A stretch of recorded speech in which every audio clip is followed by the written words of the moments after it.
Bonjour et bienvenue dans cette vidéo de formation Unity 3D consacrée aux caméras.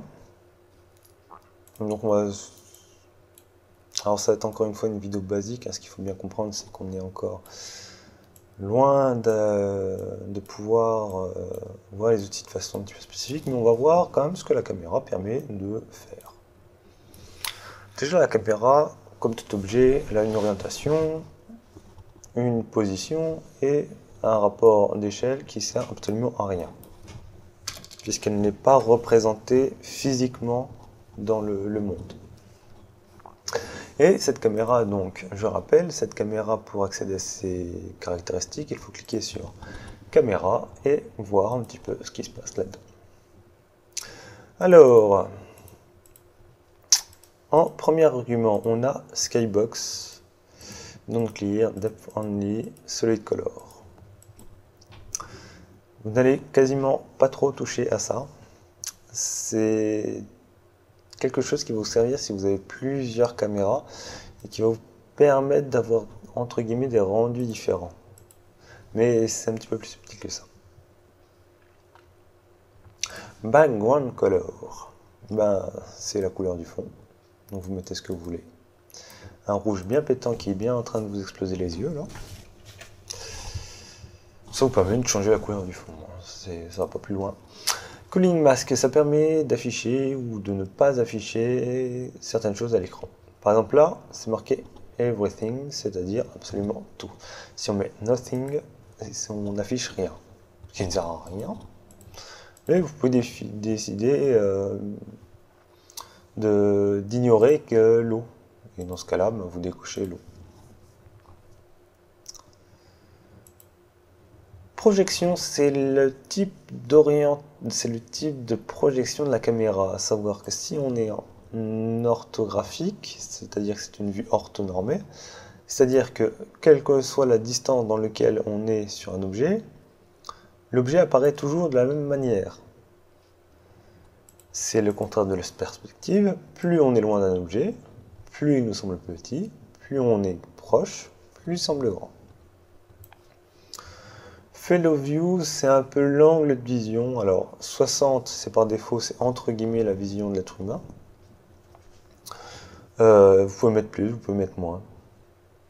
Si vous mettez moins, ça va dans un tout petit carré ici rendre ce que vous voyez à l'écran. Donc, c'est vraiment un tout petit angle de vision que vous mettez. Par exemple, si vous avez comme moi un 27 pouces, ça fait gros. A l'inverse, si vous mettez un écran très large, là il y a beaucoup d'informations à mettre dans une seule image et ça vous donne des perspectives et des images déformées pas très belles. Donc après vous pouvez jouer entre 45 et 120, 105. C'est un peu les valeurs qu'on arrive à retrouver assez souvent. Ça permet de jouer un petit peu sans exagérer. Mais Unity vous permet de faire des extraits. Clipping Plane. Alors Clipping Plane, c'est grosso modo votre caméra qui va gérer un petit peu ce qu'elle doit afficher, mais elle va un petit peu s'économiser entre guillemets. C'est-à-dire que votre caméra va dire que je vais rendre que ce qui est présent entre cette distance-là et cette distance-là.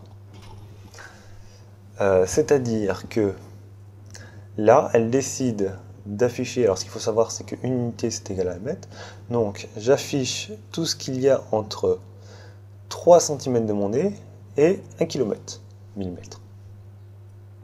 C'est-à-dire que si quelque chose est à moins de 3 cm de moi, je ne l'affiche pas. A contrario, quelque chose qui est à plus de 1000 mètres, c'est-à-dire à plus d'1 km, je ne l'affiche pas. Par exemple, si je réduis cette distance, il faut la réduire un peu beaucoup puisque là je suis vraiment pas loin. Donc on va commencer à s'approcher. Si je diminue, voilà, on le voit ici sur le champ de vision de ma scène. On va peut-être un peu grandir quand même, que vous voyez mieux. Est-ce que j'enregistre moins? Oui. Donc voilà, vous voyez, on voit la différence. Et si je réduis et que en fait, je suis en dehors de ma zone de rendu, eh bien, je n'affiche pas un objet qui est trop loin. Ça permet d'économiser de la puissance. De la manière, NER, eh ben, c'est si je vais trop loin, je n'affiche pas un objet qui est trop proche. Voilà, viewport rectangle. Alors, ça vous permet de gérer, grosso modo, la position de la caméra. Enfin, dans le rendu de la scène. C'est-à-dire que si le rendu de la scène est tel qu'il est là, vous pouvez par exemple passer sur le côté ou bon, faire des effets un peu bizarres. Et là, c'est pareil, c'est la taille. C'est-à-dire que vous pouvez agrandir ou diminuer la taille d'angle comment? C'est un petit peu difficile, mais là c'est la largeur, mais vous avez aussi la hauteur qui est juste à côté. Ça vous permet entre guillemets de réduire la caméra. C'est le cas, encore une fois, si vous en avez deux et que vous avez envie de mettre les deux l'une à côté de l'autre. Ça peut faire des effets sympas. Def, c'est entre guillemets, alors on va dire la puissance au niveau de la hiérarchie. C'est-à-dire que si vous avez plusieurs caméras, il y en a une qui va prendre le pas sur l'autre. Je vais par exemple importer le caractère contrôleur.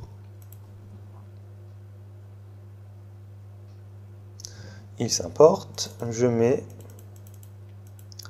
mon GameObject. Comme vous pouvez le voir,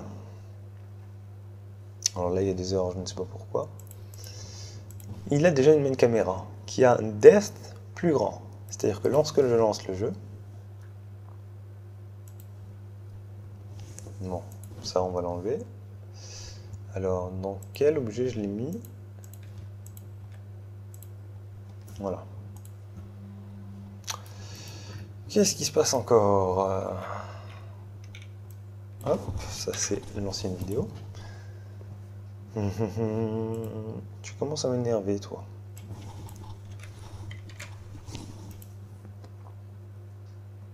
Voilà. On remarque que l'on ne voit plus les objets, puisque je les ai enlevés. Je suis bête. Cube, hop. Si on est avec la caméra la plus faible, donc on augmente sa portée. Est-ce que le rendu se fait dans le champ de la caméra? Non. Hop. Voilà. Là, on voit notre cube.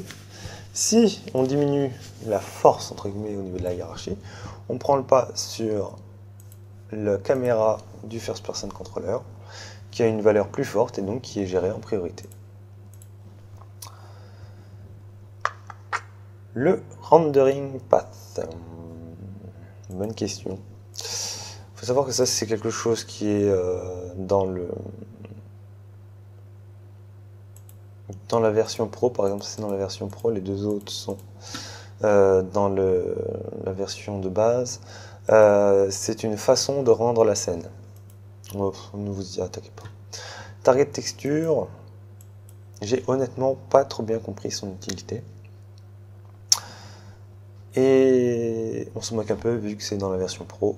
Mais faites une recherche spécifique à ça, allez dans la documentation, alors c'est en anglais, moi je suis pas forcément pro d'anglais. Et ça concerne le rendu, je ne suis pas forcément non plus un pro en rendu. Voilà. Occlusion culling, qu'est-ce que c'est que ça?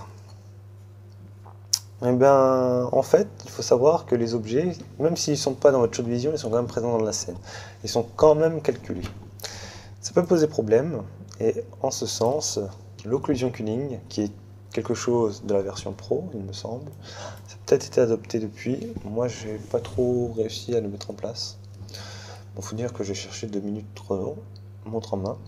Et là, je vais vous montrer une vidéo, grosso modo, qui vous montre son concept. Le but, c'est grosso modo, si on ne voit pas, ça ne sert à rien de le rendre. On voit bien le champ de la caméra, et on voit bien que si c'est pas dans le champ de vision, ça ne sert à rien de le rendre, et ça permet de gagner en FPS. C'est présent dans la version free, je ne suis pas sûr, parce que je n'ai pas de message, et bien entendu, dans la documentation, c'est pas indiqué.